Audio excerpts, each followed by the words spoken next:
กล่าวสัมโมทนิยคาถาเจ้าเล็กน้อยนะมัตถุรัตนตยัสสะขอความนอบน้อมของข้าพเจ้าจงมีแด่พระรัตนตรัยอภิวันทนาน้อมพระจอมไตรอันล้ำค่าพระพุทธาผู้โลกตั้งเป็นองค์แก้วหน่วยปฐมอภิวาทกราบก้มพระธรรมทรงผ่องใสเลิศวิไลงามงดดังสุรีแยงพื้นผู้เป็นพื้นหน้าบุญล้นพระสังโฆองค์เอกวันธนานกใบเข้ามาก้มกราบกันขอถวายความเคารพอาจารย์มหาโตภูริวัฒโกผู้เป็นประธานสงฆ์ณสถานที่นี้ด้วยความเคารพอย่างสูงตลอดถึงพระเถรานุเถระเพื่อนสาธรรมิกทุกรูปทุกองค์ขอความสุขความเจริญจงบังเกิดมีแก่ญาติธรรมทุกคนทุกท่านที่สละเวลามาร่วมกันประพฤติศีลปฏิบัติธรรมในการญาติธรรมที่นำข้าวปลาอาหารวันข่าวมามอบถวายแก่พระเจ้าประสงค์ลำดับต่อไปพวกเขาพร้อมกันฟังธรรมคาถาจากเล็กหน่อยทิโสทิสังยันตังกัยราเวริวาปนะเวรินังมิจฉาปนิหิตังจิตตังปาปิโยนังตโตกะเรนะตังมาตาปิตากัยราอัญเย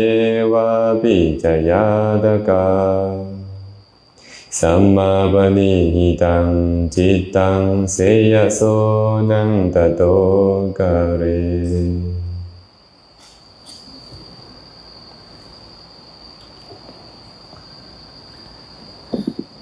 คาถาเหล่านี้พระสัมมาสัมพุทธเจ้าได้ตรัสไว้ในคัมภีร์คุถกนิกายธรรมบทก็ยังมีในคัมภีร์คุถกนิกายอุทาน แต่ก่อนจะได้อธิบายขยายความของพุทธพจน์เบื้องต้นก็ขออนุโมทนาบุญนำญาติธรรมเมื่อสุขุสุคนที่เดินทางมาจากที่ไกลหลายคนก็มานอนตั้งแต่เมื่อคืนเนาะบางคนก็มานอนมาเตรียมถวายภัตตาหารแก่คณะพระเจ้าประสงค์แก่ผู้ปฏิบัติธรรมญาติโยมหลายท่านก็ตั้งใจมาประพฤติปฏิบัติเพื่อถวายเป็นพุทธบูชาเนื่องในวันค่ายวันประสูติตรัสรู้และเสด็จดับขันธปรินิพพานของพระสัมมาสัมพุทธเจ้าบางคนก็ตั้งใจมาแต่ไกลเลยเนาะมาฮอดสถานที่นี้นะหลายคนก็ตั้งใจว่าจะมาถวายพระป่าแต่บ่คันฮอดมื้อสิกลับก่อนเลยญาติธรรมหนองบกเนาะบ่เอิ้นหนองบกดีกว่าเอิ้นญาติธรรมนาคำจะหน่อยหนองบกยังบ่เมื่อนะเขาหน่อยนะสบายหลายบ่อนจัดงานเป็นปกติญาติโยมวันวิสาขบูชาเป็นวันสำคัญครูบาอาจารย์แต่ละบนแต่ละทีก็พากันจัดงานปฏิบัติธรรมแน่บางบอนสมโภชพระบางบอนก็ให้กิจกรรมต่างๆเพื่อเป็นพุทธบูชานั่นแหละเป็นผู้เดียวไม่อยากจะไปทุกบอนนี้ยากเราไม่ออกแก้วเนาะจะแบ่งเครื่องบ่หรือจังใดก็เลยต้องไปบอนนี้น้อยหนึ่งบอนนั้นน้อยหนึ่งก็เป็นเรื่องธรรมดาแต่ว่าไปใส่ก็ตามก็ขอให้เราตั้งใจอยู่เสมอว่าเราจะเจริญกุศลให้ได้เราจะต้องเจริญกุศลให้ได้ถ้าไปแล้วเจริญกุศลบ่ได้กับบุคคลไปถ้าไปแล้วเจริญกุศลได้ให้ไปเนาะให้ไปวันใดก็ตามให้เราเจริญกุศลให้ได้เพราะว่ากุศลเท่านั้นจะเป็นที่พึ่งของพวกเราบ่มีอย่างอื่นได้บ่แม่นอย่างอื่นเลยกุศลจะเป็นที่พึ่งของพวกเราทั้งในโลกนี้และก็โลกหน้าอาตมายกคาถาขึ้นมากล่าวเมื่อกี้นี้บอกว่าทิโสทิสังยันตังกัยราเวริวาปนะเวรินังมิจฉาปนิหิตังจิตตังปาปิโยนังตโตกะเรคาถาแรกเนี่ยเพิ่นบอกว่าโจรหัวโจกเมื่อเห็นโจรหัวโจกแล้วยอมทำให้ซึ่งกันและกันให้เถิงความวิบัติชิบหายได้เวริวาปนะเวรินังเช่นเดียวกัน คนที่มีเวรกันสั่งกันโกรธเคืองกันพยาบาทมาดง่ายกัน เห็นคนมีเวรเขาแล้วก็ยอมทำให้เซิงกันและกันให้ได้ครับความพินาศความชิบหายได้แต่ว่าใจของบุคคลจิตของบุคคลที่ตั้งไว้ผิดแล้วมิจฉาปณิหิตังจิตตังปาปิโยนังตะโตกะเรทำให้บุคคลนั้นเฮ็ดให้บุคคลนั้นซัวซ่าต่ำซามยิ่งกลัวโจรทำให้โจรยิ่งกว่าคนมีเวรทำให้คนมีเวรเสียอีกพระพุทธเจ้าตรัสคาถาแรกไปจังสิพระองค์บอกว่าเวลาโจรหัวโจกนี่นะหัวหน้าแก้งโจรเจอกันมันก็ทำให้กันบางครั้งก็ตายก็มีฆ่ากันจนตายก็มีบางครั้งก็เฮ็ดธุรกิจการงานกันให้พินาศจิบหายก็มีบางครั้งก็ทำให้คนฮักของผู้คนที่มีเป็นปฏิปักษ์ต่อกันนั่นก็มีเวลาโจรมันเห็นกันจะเป็นแบบนี้เช่นเดียวกันคนที่มีเวรคนที่สร้างกันจองเวรกันปรารถนาความวิบัติจิบหายให้เกิดขึ้นแก่กันและกันเวลาเขาเห็นคนที่เขาสั่งนี่นะเขาก็ต้องพยายามทำให้อาจจะฆ่าแกงเลยให้ถึงความตายก็มีบางครั้งก็ทำให้จนพิกลพิการก็มีบางครั้งทำให้ธุรกิจการงานจุดเฮือนเผาศาลก็มีบางครั้งก็เฮ็ดคนฮักของบุคคลผู้มีเวรกันให้ได้รับความพินาศจิบหายก็มี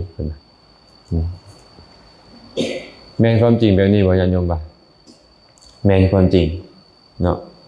เคยมีเรื่องราวเกิดขึ้นเลยในสมัยพุทธกาลนั่นแหละมีอุบาสกคนหนึ่งเพิ่นเห็นพระพุทธเจ้าเดินทางมาพระพุทธเจ้าก็ลงไปพักอยู่ใต้ร่มไม้นั่งพักผ่อนแล้วก็เข้าไปกราบพระพุทธเจ้าขอฟังธรรมไปแล้วเกิดความเลื่อมใสศรัทธานิมนต์พระพุทธเจ้าให้ไปฉันอยู่เฮือน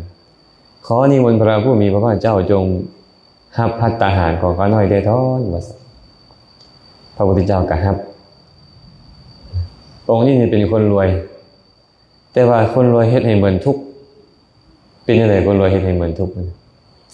รวยแต่ว่าปกปิดเสื่องซ่อนทรัพย์สมบัติย่านได้เสียภาษีย่านคนอื่นรู้ว่าตัวเองเป็นคนรวยก็เลยเป็นไปเฮ็ดแฝงตัวเป็นคนรับใช้ทานอนาถปิณฑิกเศรษฐีแต่ว่ารวยเพิ่นไปพิจใจกับคนผู้หนึ่งเอาไว้ซีเมนไปพิจใจเรื่องดินให้ดินนากันกับบ่จักกันไปพิจใจคนหนึงก็เลยจองเวรเราเลย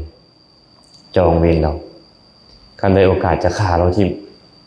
นี่คนมีเวรมันเป็นแบบนี้เลยเนาะแล้วก็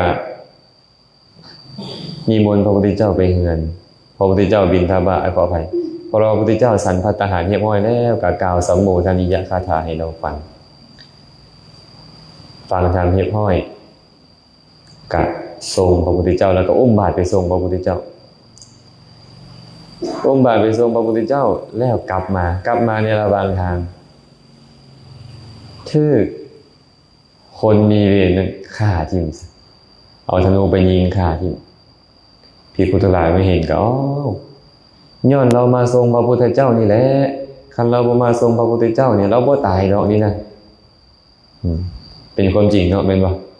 คันเราบ่ไปทรงพระพุทธเจ้าก็น่าจะบ่ตายแต่เป็นไปบ่ได้เลยเวลามันความตายมาฮอดนี่เจ้าอยู่ไสมันก็จะตายไปอยู่เขตน้ำแดนดินไสมันก็ตายเนาะดีที่เราได้นำไปทรงพระพุทธเจ้าทุกบาทยางของเราที่เรานั่งตามพระพุทธเจ้ากุศลมันเกิดขึ้นมันหลวงหลายไปมากดีแล้วที่เราได้ไปทรงพระพุทธเจ้านะบางคนอาจจะตั้งคำถามในใจว่าอาจารย์เฮ็ดบุญกับพระพุทธเจ้ามีพระอรหันต์ตั้ง500พุ่นนะหรือว่าหลายร้อยองค์แวดล้อมเป็นมันบ่เป็นบุญหมันเป็นอย่างคือเฮ็ดให้เราตายนี่บ่เขาบอกว่าคนมีบุญอายุสั้นนี่นะเป็นบ่แม่นเจ็บนี่สำคัญนะอาจารย์ข้าเจ้าว่าเป็นเจ้าภาพกฐินแล้วนี่นะสิไปเฮ็ดพระพุทธรูปตื่มนี่บ่ได้ที่ตายไว้ว่าซั่นเด้ มีบุญหลายตายไวว่าซั่นเคยคิดบ่คงไม่ออกผู้เฒ่าก็มักตัวเด็กน้อยสู้จะไปเป็นเด้อเจ้าภาพกฐิน60ขึ้นยังเป็นได้นะเพิ่นว่าบุญมันหลายนะย่านได้ไปรับกองบุญว่าซั่นผู้เฒ่าคิดตัวเขาอยากเฮ็ดบุญเองเขาย่านตายไวเขาย่านเขาตายก็ละตัวเด็กน้อยผู้บ่มีสติบ่มีปัญญาก็เชื่อเขาถ้าเป็นเจ้าภาพกฐินต้อง60ขึ้นได้เพิ่นว่าเป็นอันว่าตอนมีเงินมีคำมีเหือมีแฮงกันบ่ได้เฮ็ดเฒ่าแล้วขึ้นจากเฮ็ดบ่ได้แล้วผู้เฒ่าคิดตัวอันนี้คือกันเด้อคนมีบุญหลายแล้วนั้นตายแต่คนบุญน้อยแล้วตายไวแม่นบ่ความอายุยืนนี่เป็นผลของบุญหรือผลของบาปบ่มีออกไปผลของบุญต่างแต่ว่าเรานี่นะฆ่าสัตว์มาหลายในอดีตและมาปัจจุบันนี้มันเป็นคู่เวรกับคนนี่เราก็ต้องปองฆ่าเราอยู่จริงๆสุดท้ายแล้วเราก็ตายสุดท้ายแล้วก็ตายพระพุทธเจ้าก็เลยเปล่งอุทานออกมาแบบนี้แหละที่โสที่สังยันตังกยิราเวรีวาปณะเวรินังมิจฉาปณิหิตังจิตตังปาปิโยนังตโตกะเรโจรหัวโจกเห็นโจรหัวโจกแล้วก็ทำให้กันให้ถึงความพินาศคนมีเวรเห็นคนมีเวรกับเช่นเดียวกันก็เฮ็ดกันให้ถึงความพินาศเช่นกันพินาศบ่เนี่ย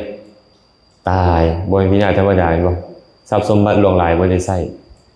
ระวังเด้อผู้ใดเสื่องทรัพย์สมบัติไว้นะยังดีเด้อนี่เราได้ถวายทานแก่พระพุทธเจ้าพร้อมกับพระสงฆ์แม่นบ่แต่คนอื่นที่บ่ได้เฮ็ดเลยนี่เสื่องสมบัติไว้ซ่อนสมบัติไว้อาจจะบ่ได้ประโยชน์หยังเลยก็มีได้อาจจะบ่ได้ประโยชน์หยังเลยก็มีเนาะสุดท้ายเราตายแบบนี้พระพุทธเจ้าเลยตรัสสรุปคาถาท่าอันบาทคาถาสุดท้ายบอกปาปิโยนังตโตกะเรนี่นะสัวซ่าตำสามกว่าอีกเพิ่นว่ามิจฉาปณิหิตังจิตตังจิตที่มันตั้งไว้ผิดนี่นะคนมีเวรฆ่ากันแล้วตายในชาตินั้นก็พอเด้แต่บาปอกุศลใจเฮามันตั้งไว้ผิดแล้วเฮาไปฆ่าสัตว์ไปลักทรัพย์ไปประพฤติผิดในกามใจเฮามันตั้งไว้ผิดแล้วไปเว้าตัวเว้าส่อเสียดเว้าคำหยาบเว้าเพ้อเจ้อเร็วแรงไปเพ่งเล็งอยากได้แต่ของคนอื่นมาเป็นของตนพยาบาทมาดให้โกรธเคืองเครียดแค้นคนอื่นอยู่หรือมีความเห็นผิดนี่เอิ้นว่าใจมันตั้งไม่ผิดสัวซ่าตำสามกว่าคนมีเวรทำให้กันอีกเพิ่นว่าย้อนหยังคนมีเวรมาทำให้เขาบ่ได้ตกนรกย้อนเป็นบ่แม่นเลยบ่แม่นโจรมาทำให้เขาบ่ได้ตกนรกย้อนโจรนั่นเด้ไอ้ใจบ่ดีนี่เจ้าจะตกนรกมันบ่แม่นฆ่าเฮาแต่ชาติเดียวนี่มันฆ่าเจ้าชาติแล้วชาติเราบาปอกุศลนี่นะจากนรกสู่นรกจากอบายสู่อบายก็เพราะใจเจ้าตั้งไว้ผิดนี่แหละใจเจ้าตั้งไว้ผิดมันเป็นแบบนี้ฉะนั้นเฮาเวลาถูกคนอื่นทำให้ก็ตามถูกคนอื่นเบียดเบียนก็ตามเฮาบ่ควรที่จะไปผูกโกรธกับเจ้าคืนเฮาผูกโกรธตอนไหนซื่อว่าเฮาตั้งจิตไว้ผิดตอนนั้นซัวกว่าเขาอีกเฮาพระพุทธเจ้าว่าไว้แบบนี้บุคคลใดก็ตามโกรธคนที่เขาโกรธแล้วบุคคลนี่นะชื่อว่าซัวซ่าก่อนคนผู้โกรธนั่นอีกตามสามกับคนที่เขาโกรธเท่านั้นอีกเขาโกรธเท่านี้เขาบ่ดีแล้วเด้แต่เฮาไปโกรธตอบคนที่เขาโกรธเท่านี้เฮาซัวซ่าตามสามคนเขาอีกบ่ชื่อว่าผู้เก่งกาจสามารถอีหยังได้นี่เด้ไปโกรธคนอื่นนี่นะฉะนั้นใจที่ตั้งไว้ผิดมันเกิดขึ้นตอนใดนี่นะมันเฮ็ดให้เฮาทุกข์ก่อนแล้วในปัจจุบันนั้นแล้วมันจะเฮ็ดให้เฮาเข้าถึงอบายทุกขติวินิบาตนรกอีกศาสตร์แล้วศาสตร์เล่าเคยได้ยินบ่เรื่องของเพศพี่น้องพระเจ้าพิมพิสารเคยได้ยินบ่ไปเฮ็ดหยังไปกินของสงฆ์ระวังเด้อพวกสารวัตรเด้อมีภาษาสารวัตรอยู่นี่ท่องจานสารวัตรคนใกล้ชิดพระสงฆ์ไวยาวัจจกรเนี่ยพวกนี้คันใจบ่ซื่อนิดนึงระวังอยู่เด้มีปัญหาเนาะมีปัญหาอย่างอกุศลมันเกิดขึ้นนะมันเริ่มเอาไปเล็กไปน้อยในตัวของสงฆ์นี่บ่แม่นของเล่นๆได้เพิ่นเว้าไว้แบบนี้บอกว่ายาพิษที่บุคคลกินแล้วตาย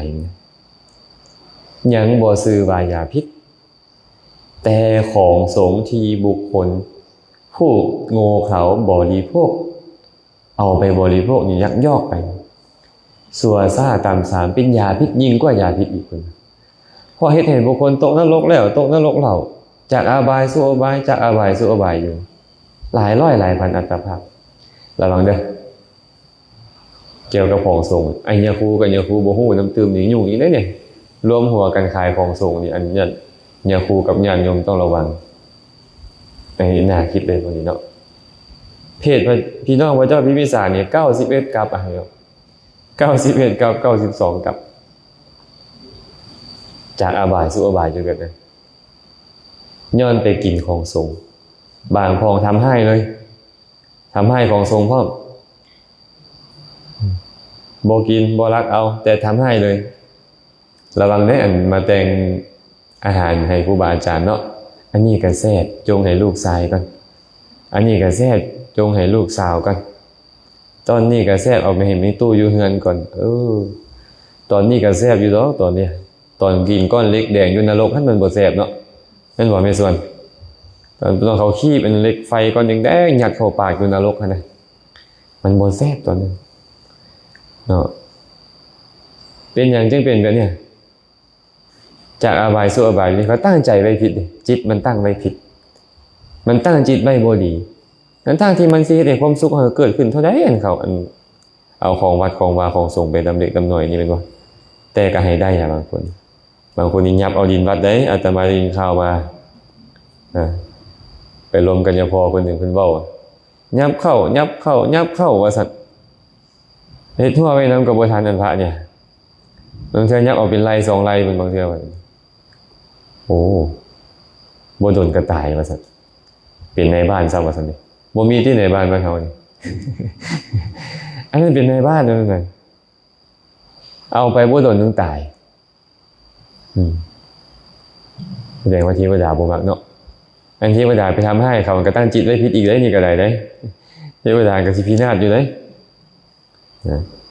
นี่เป็นโทษของการตั้งจิตไว้ผิดมันจะเฮ็ดให้เฮานี่ต้องทุกข์ในสังสารวัฏอีกโดนนานเลยควรบ่แบบเนี้ยบ่ควรเนาะฉะนั้น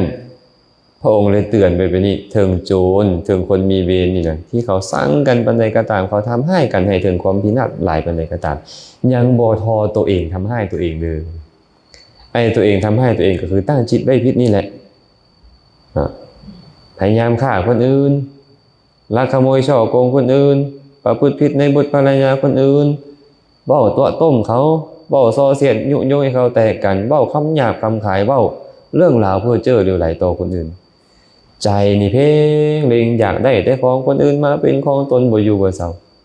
มีความพยาบาทมาดให้ปองให้คนอื่นอยู่และเห็นผิดบ่ถูกต้องตามทำนองของธรรมนี่เอิ้นว่าจิตตั้งไว้ผิดเมื่อจิตตั้งไว้ผิดยอมเฮ็ดให้บุคคลนั้นชั่วซ่าต่ำทรามยิ่งกว่าอีกเพิ่นแสดงมันอยู่ที่เฮาหมดได้นี่เห็นบ่มันอยู่ที่เฮาหมดเลยไอ้ทุกสิ่งทุกอย่างเฮาเป็นตัวเป็นคนกำหนดเคยได้ยินเขาเจ้าว่าบ่เลือกเกิดบ่ได้นะคนเฮาเลือกเกิดบ่ได้แม่นคันเจ้าเกิดมาแล้วเจ้าเลือกบ่ได้แต่ตอนเจ้ายังบ่ได้เกิดเนี่ยเจ้าเลือกได้เจ้าอยากไปเกิดใส่พระพุทธเจ้าว่าไว้เลยในพระสูตรในทานุปติสูตรในสังขารุปติสูตรก็มีภิกษุทั้งหลายบุคคลผู้ประกอบด้วยศรัทธาศีลสุตตะจาคะปัญญาเขาได้เห็นถึงบุคคลผู้เป็นกษัตริย์มหาศาลพราหมณ์มหาศาลขหบดีมหาศาลก็ตามเห็นเขาบำรุงบำเรออยู่ด้วยกามคุณทั้งหลายเขายอมปรารถนาแบบนี้ว่าโอ๋หนอหลังจากข้าพเจ้าแตกกายทำลายแล้วขอจงเข้าถึงความเป็นสหายของกษัตริย์มหาศาลเถิดพราหมณ์มหาศาลเถิดขหบดีมหาศาลเถิดภิกษุทั้งหลายเขาตั้งจิตนั่นอธิษฐานจิตนั่นเจริญจิตนั่นอยู่ด้วยแห่งอธิษฐานปรารถนาและวิหารธรรมของเขายอมเข้าถึงความเป็นจริงนั้นพระเจ้าบอกไงนี่เขามีศรัทธาศีลสุตตะจาคะปัญญาอยากไปเป็นกษัตริย์ไปได้อยากไปเป็นพระมหาศาลไปเป็นเศรษฐีมหาศาลไปได้อีกอย่างหนึ่งเขาได้ยินได้ฟังมาว่าเทวดา สัญจาตูมก็ตามดาวดึงก็ตามยามาก็ตามดุสิตก็ตามนิมมานรดีก็ตามปรนิมมิตวสวัสดีก็ตามเป็นผู้มีอายุยืนมีผิวพรรณวรรณะงดงามมีความสุขหลายเขาจึงตั้งความปรารถนาแบบนี้ว่าโอ้หนอหลังจากข้าพระเจ้าแตกกายทำลายแล้วขอจงเข้าถึงความเป็นสหายของเทวดาสัญจาตูมเถิดดาวดึงยามาดุสิตนิมมานรดีปรนิมมิตวสวัสดีเถิดภิกขุทั้งหลายเขาตั้งจิตนั่นอธิษฐานจิตนั่นเจริญจิตนั่นอยู่ด้วยแห่งอธิษฐานและวิหารธรรมของเขายอมเข้าสู่ความเป็นเช่นนั้นเลือกเกิดได้บ่แบบนี้แต่บางสูตรก็ว่าฮอดพรหมไปเลยไปเกิดเป็นพรหมก็ได้แต่ต้องมีหยังศรัทธาศีลสุตตะจาคะปัญญาศรัทธาก็คือความเลื่อมใสในพระพุทธพระธรรมพระสงฆ์นั่นแหละศีลนี่แหละก็ความเป็นขาดจากการฆ่าสัตว์เป็นต้นสุตตะก็คือการฟังธรรมและเข้าใจแทงตลอดในเนื้อความของธรรมะที่เพิ่นแสดงให้ฟังนั้นปัญญาที่มันเกิดขึ้นเอิ้นว่าสุตตะปัญญาที่สุตตะเนี่ยบ่เป็นอย่างอื่นได้ปัญญาความรู้ที่เกิดขึ้นเพราะการฟังคันฟังซื่อๆฟังเป็น100 ปีแต่บ่เข้าใจเลยอันนั้นเราฟังเสียงยังบ่เป็นสุตตะสุตตะก็คือตัวปัญญาที่มันเกิดขึ้นเพราะการฟังนั้นจาคะนี่ล่ะการให้ปันการสละเอิ้นว่าทานนั่นแหละและปัญญาตัวนี้หมายถึงความรอบรู้ในกองสังขารเห็นว่าทุกอย่างบ่เที่ยงเป็นทุกข์เป็นอนัตตาเป็นต้นคันมี5ประการนี้นะเจ้าเลือกเกิดได้คนเลยบอกว่าเลือกเกิดบ่ได้แม่นแล้วเกิดแล้วนำมาสิไปเลือกได้แม่นบ่แต่เจ้าเลือกมาเป็นขอทานเองเพราะเจ้าบ่ให้ทานเจ้าเลือกมาเป็นขอทานเจ้ายอมที่จะเป็นขอทานโดยค่อยบ่อยากให้ของค่อยกับคนอื่นเจ้าก็มาเป็นขอทานสมใจเจ้าแล้วแต่เจ้าบ่ฮู้ตอนอดีตชาตินี่นะว่าเจ้าเฮ็ดไว้ใดเนาะเจ้าเกิดมาเป็นคนขี้ให้ท่ายเปเจ้าเลือกมาเองเจ้ามาโกรธเจ้ายอมที่จะเปลี่ยนแบบนี้ให้ได้โกรธหมู่ก็พอแสดงว่าเขาเลือกเกิดเองนั่นอย่าบอกเลยว่าเขาเลือกเกิดบ่ได้เลยบัดนี้ได้เลือกตอนนี้แม่อย่าไปเลือกตอนเกิดแล้วคันตอนเกิดแล้วมันเลือกบ่ได้แล้วเลือกตอนนี้อยากไปไสตอนนี้อยากเกิดแบบใดให้เลือกตอนนี้เฮ็ดเหตุของมันเนาะต้องเฮ็ดเหตุของมันได้อย่างน้อยๆจะต้องมีศีลได้เจ้าอยากเกิดเป็นมนุษย์เป็นเทวดาคันศีลบ่อยู่ทานดีบันได้ก็ไปเป็นมหาพระราชาอยู่ไทยเพิ่นคุณนายทองแดงเขาเป็นหมาของรอเก่ากับเจ้าเนาะนอนห้องแอร์ขี่รถเบนซ์นั่งเครื่องบินคุณป้าหมาอีหยังว่าพึ่งปานนั้นกินอาหารต่างประเทศมาพวกเขาถีบรถถีบเก็บขี้เหงื่ออยู่ข้างทางมันก็เป็นจังซั่นเด้อพวกเขาเอ้าก็เจ้าบ่มักให้ทานนี่แต่ว่าเจ้ามีศีลเจ้าก็เป็นแบบนี้แหละมาเกิดเป็นมนุษย์แล้วได้แต่อันมาตัวนั้นมันมักให้ทานแต่มันบ่รักษาศีลเอาไปได้ล่ะเนาะเมื่อวานนี้อาจารย์ต่อเพิ่นมาบอกสู่ฟังว่าอาจารย์องค์นึงเป็นเทศสันดานหมาเพิ่นไม่ใช่สันดานหมานี่นะมานี่น่ะเวลาเฮาเอาอาหารดีๆให้มันกินจับมันอาบน้ำมันดีมันบ่อยากอาบแม่นบ่แม่นโนล่ะบาดมันไปเห็นกองขี้ปุ๊บเป็นเลยขออภัยอาจเป็นคำหยาบแล่นใส่บ่แล่นใส่ไปเกือกเลยดมแท้ดมมาดมกองขี้เป็นอย่างที่เป็นแม่นั่นสันดานมาพวกเขาเนี่ยล่ะอันหาแนวดีครูบาอาจารย์หาแนวดีจัวเอ้ยรักษาศีลแม่เจริญภาวนาแม่ไหว้พระสวดมนต์ในศึกษาธรรมะคำสอนบ่เอาไปเลือกที่จะเฮ็ดผิดศีลเป็นเรื่องเฮ็ดแนวบ่ดีกับสันดานมาบ่แม่นสันดานจัวเนี่ยเห็นบ่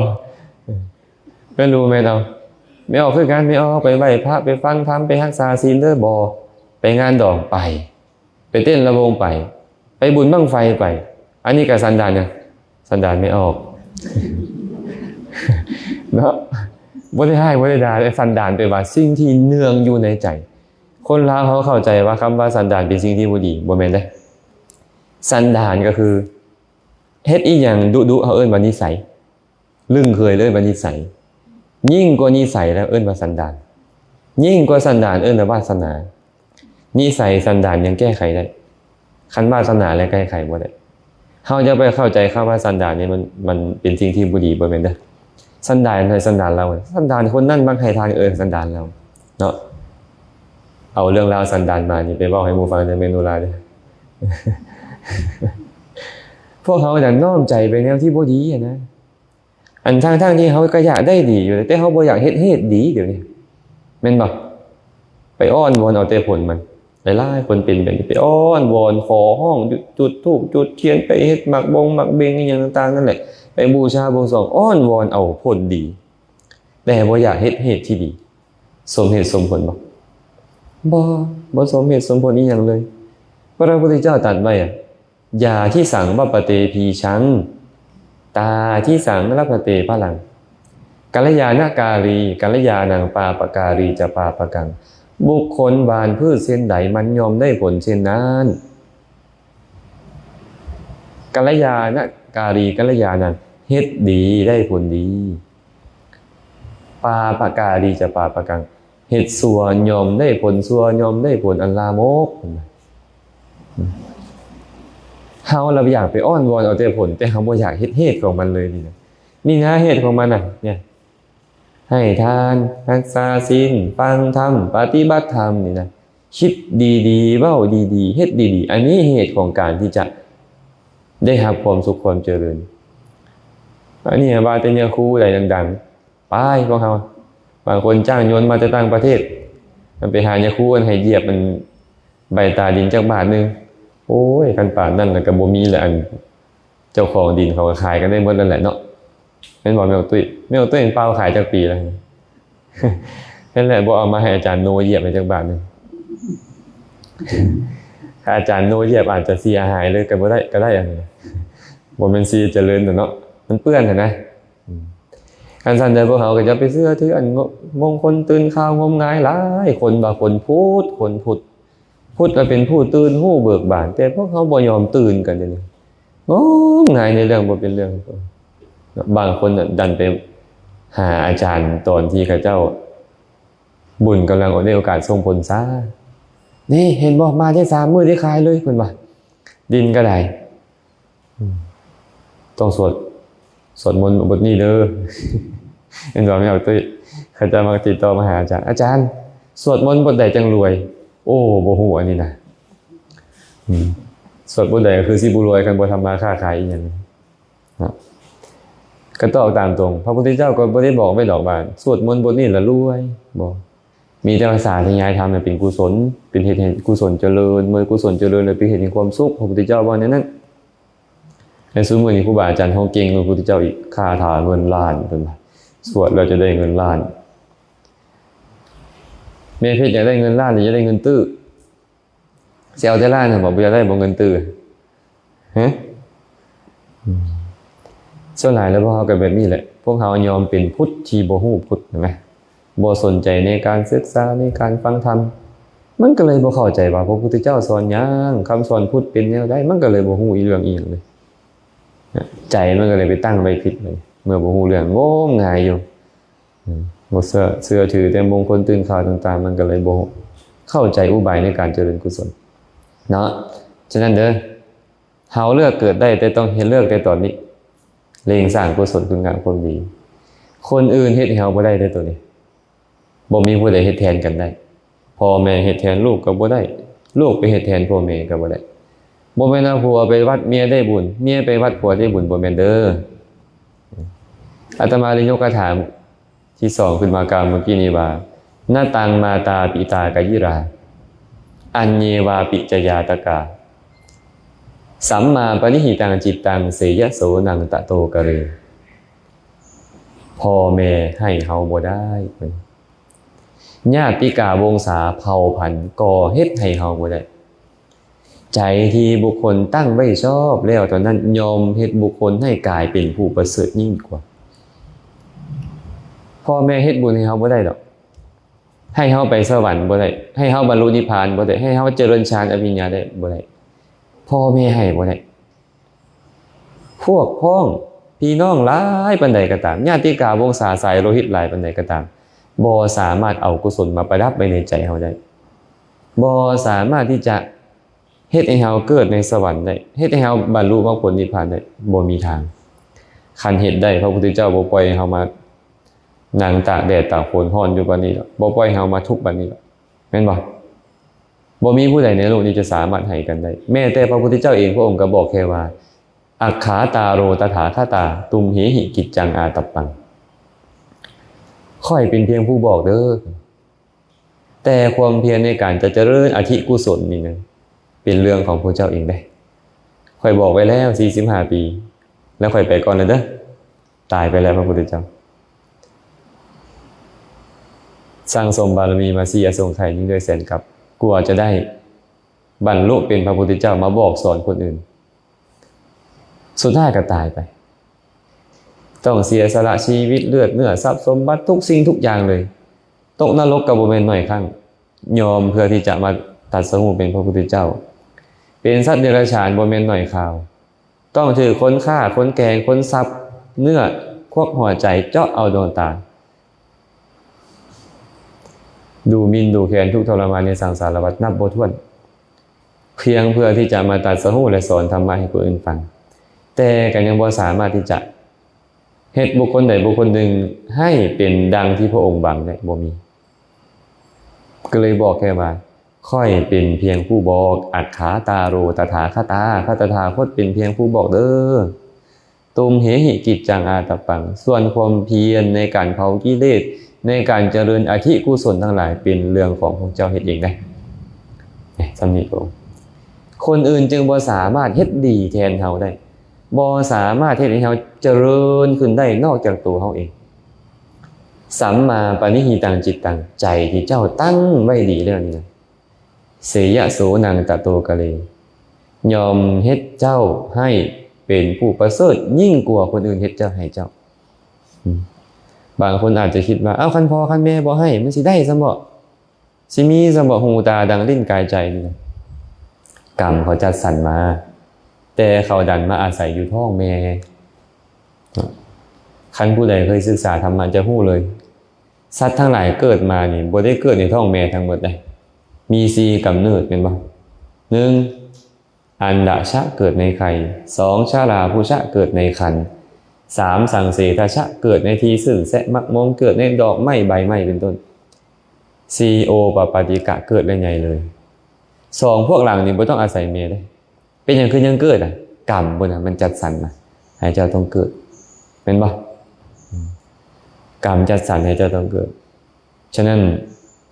ผู้ใดก็บ่สามารถที่จะเฮ็ดอีหยังแทนกันได้เฮาก็เลยต้องเฮ็ดเองทั้งหมดแม่นอยู่ดอกว่าเฮาอาจจะได้ทรัพย์สมบัติจากพ่อจากแม่คันคนบ่มีบุญนี่ได้บ่บ่ได้ดอกคนบ่มีบุญนี่บ่ได้ต้องคนมีบุญจึงจะได้นั่นคันคนบ่มีบุญนี่ทานแม่น่ะไปขอโครงการไว้อย่างดีฮอดมื้อมาเขาให้ผู้ใหม่จ่อยให้อยู่แม่นบ่เป็นหยังคือบ่ได้ล่ะเจ้ามันทั้งเอกสารนี่จะครบถ้วนสมบูรณ์ถ้าเขาเจ้าบ่มีบุญมันสิได้จังได๋คนบ่มีบุญก็บุญนั่นแหละจัดสรรให้เจ้าจึงได้แต่หลายคนเป็นหยังเขาคือได้อยู่ในตระกูลสูงในเกิดในตระกูลสูงแม่เขาเอิ้นมาเกิดบ่มาเกิดมาแม่เด้อลูกเด้อเจ้าสิได้เกิดในตระกูลสูงสิวะบ่กรรมที่เขาเฮ็ดนั้นจัดสรรให้เขาต้องไปเป็นแบบนั้นเพราะเขาก็เลยต้องมาสร้างให้เหตุด้วยตนเองเลยเจ้าต้องการดีบ่เจ้าต้องเฮ็ดเองเลยต้องตั้งจิตไว้ชอบเลยต้องยินดีเฮ็ดตัวเองให้ยินดีในการให้ยินดีในการเป็นผู้มีศีลยินดีในการฟังธรรมต้องเฮ็ดตัวเองเนี่ยให้ยินดีในการเจริญอธิกุศลทั้งหลายต้องตั้งใจไว้ชอบแบบนี้เท่านั้นมันจึงจะเฮ็ดตัวเองให้เป็นผู้ประเสริฐให้เป็นผู้ที่พังพร้อมด้วยกุศลธรรมทั้งหลายได้เฮ็ดจังได๋เฮาจะตั้งจิตไว้ชอบได้จิตเฮาจะตั้งไว้ชอบได้แบบใดมันต้องมีการฟังแล้วบ่พอเลยต้องฝึกบัดนี้ฟังฝึกฝนมันจึงค่อยสามารถตั้งจิตไว้ชอบได้การฟังธรรมจึงสำคัญแล้วฟังแล้วบ่จบได้ต้องเอามาน้อมเข้ามาในตนโอปนายิโกแม่นบ่ธรรมต้องน้อมเข้ามาในตนเองฉะนั้นพระสัมมาสัมพุทธเจ้าก็เลยตัดคาถาเอาไว้แบบนี้ก็หยิบยกขึ้นมาเว้ากล่าวโอ้ลมกับญาติโยมแล้วก็ฝากคาถานี้เอาไว้เด้อชื่อบ่ละคาถานี่บ่ชื่อภาษาบาลีบ่เป็นหยังชื่อภาษาลาวเด้อ โจรเห็นโจรแล้วยอมทำให้กันคนมีเวรเห็นคนมีเวรแล้วยอมทำให้กันให้ถึงความพินาศได้แต่จิตใจที่ตัวเองตั้งไว้ผิดนี่เฮ็ดตัวเองให้ซัวซ่าต่ำทรามยิ่งกว่าโจรยิ่งกว่าคนมีเวรเสียอีกตรงกันข้ามความดีความงามความประเสริฐพ่อให้เจ้าบ่ได้แม่ให้เจ้าบ่ได้พวกพ้องให้เจ้าบ่ได้ญาติกาวงศาให้เจ้าบ่ได้จิตที่เจ้าตั้งไว้ดีเองเท่านั้น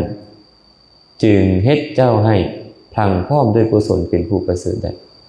เนาะพระพุทธเจ้าจะเป็นพระพุทธเจ้าได้ก็ย้อนตัวเองสร้างบารมีมาเองแม่นบ่หรือว่าแม่เพิ่นเอาให้บ่ฮะ